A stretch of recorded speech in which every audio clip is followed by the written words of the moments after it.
It's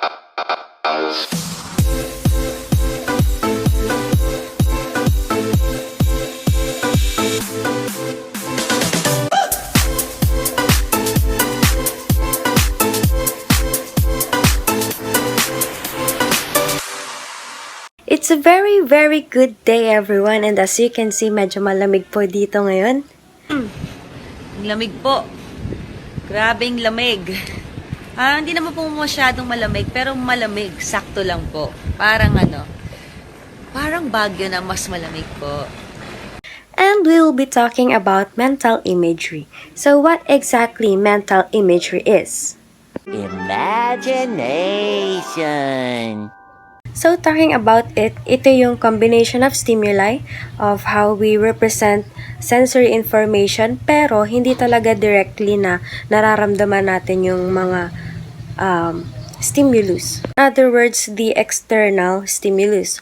So it's a visualization, pwedeng re-experiencing ng ating mga past memories, ng mga masasayang bagay na nangyari sa atin.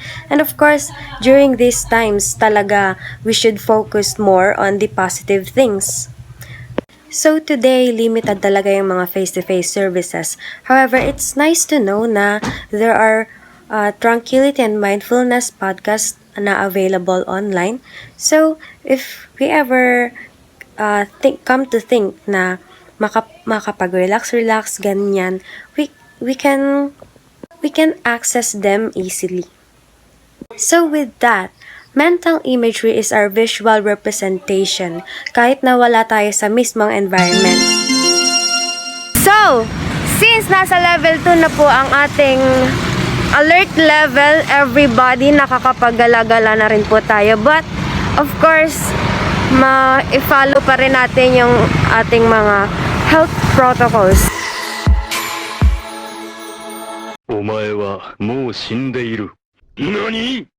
All about the benefits of mental imagery, lalo na sa mga naka-lockdown na area, sa mga may higpit na lugar.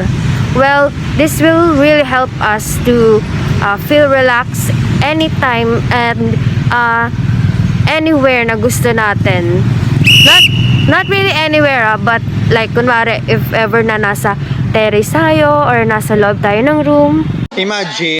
Now, the best thing for me about practicing mental imagery is that bukod sa it's very convenient, is ma-experience mo yung mga bagay na hindi mo pa talaga na-experience, or you will be to places na hindi mo pa talaga napupuntahan. So, right now, andito po tayo sa Greece. If you could only imagine.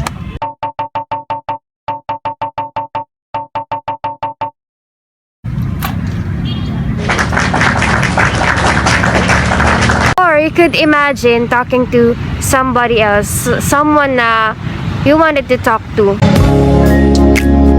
Maybe, makakatulong talaga siya for having closure sa mga ganitong panahon na hindi talaga kayo makakapagkita, something na you wanted to talk about personally. But with mental imagery talaga, there is nothing impossible kasi your imagination is your only limit. Imagine.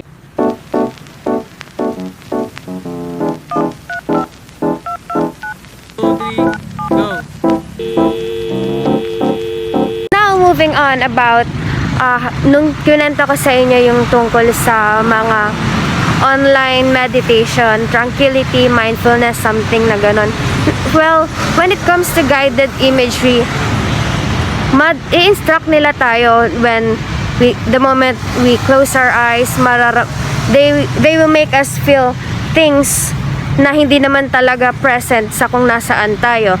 Like, air breeze, yan, yung mga maririnig mo yung mga galaw ng dahon, mga pagsway ng puno. Well, it's very relaxing to know and to experience kasi when something is not really available, you could try it with mental imagery. So, ayun, alam naman natin na hindi pwede pang mamasyal ang mga kids natin. And there are places na very limited. So for now, let's talk about the mental imagery of our children. Imagination. Now, another benefit of mental imagery is yung nai-improve niya yung creativity natin. Well, imagine your kid being very imaginative. So, dun talaga makikita natin how the kid's mind is working, and it's very beneficial.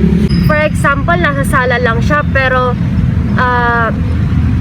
your kid is having fun. So yung mga bata, they are working for themselves para males yung pagiging boring ng kanilang quarantine.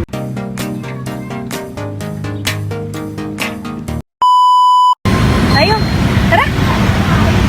Pwede? Pwede ba?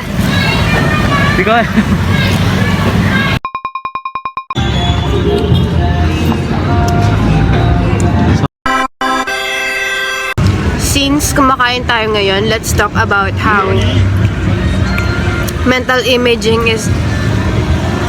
common mental imaging is. Usually, mga athletes ang nagpa-practice talaga ng technique na to. So,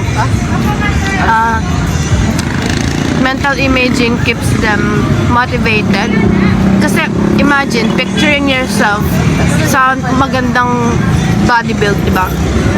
It's very motivating to see na, uy, ito yung gusto kong ma-achieve na katawan, ito yung health na gusto ko, ito yung lifestyle na kailangan ko i-pursue. So, practicing this technique is really helpful for athletes, and imagine you doing it also.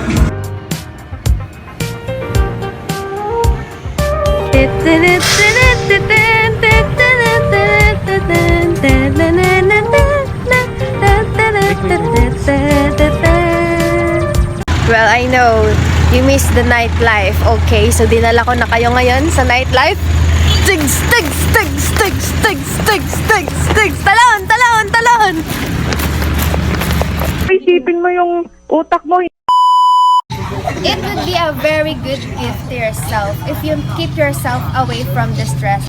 So, it's better to keep yourself practicing this technique.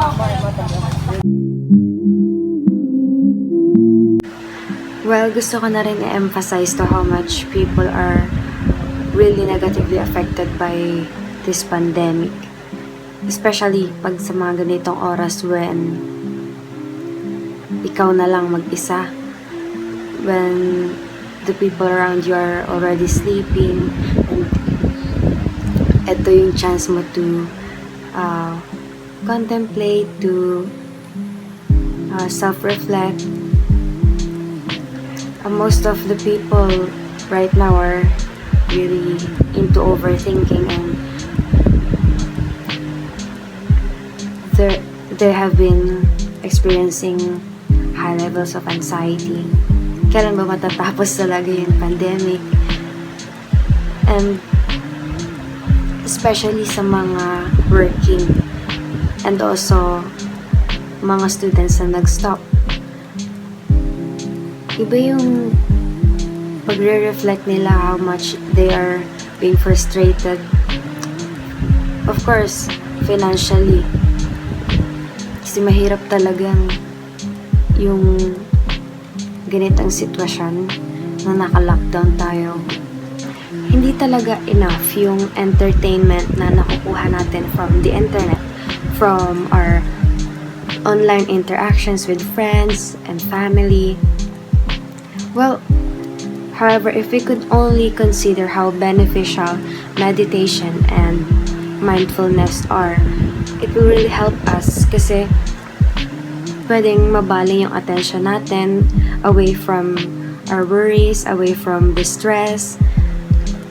Well, it will guide us to be very aware of our inner strength, of our inner creativity, inner peace. Kagaya nga ng sinabi ko, sa mga alone time natin, it really is an opportunity para makapag-relax tayo, para reflect tayo, makapagawa tayo ng mga scenarios from our past memories, from our happy memories. I-refresh natin yung emotions natin of something that what we really want. Ano ba yung talagang gusto nating mangyari? Visualize ourselves, for example, talking to someone dear to us, face to face, personally, heart to heart talk, or with someone we hate. With mental imagery kasi talaga and visualization, we can do whatever we want. We can imagine everything that we want to imagine. It is our safe place. So if ever there are things na hindi natin magawa at hindi natin masabi in the actual scenarios, we can free ourselves through mental imagery. Pag inisip mo pala, ang lalim ng Improve your mental health during pandemic.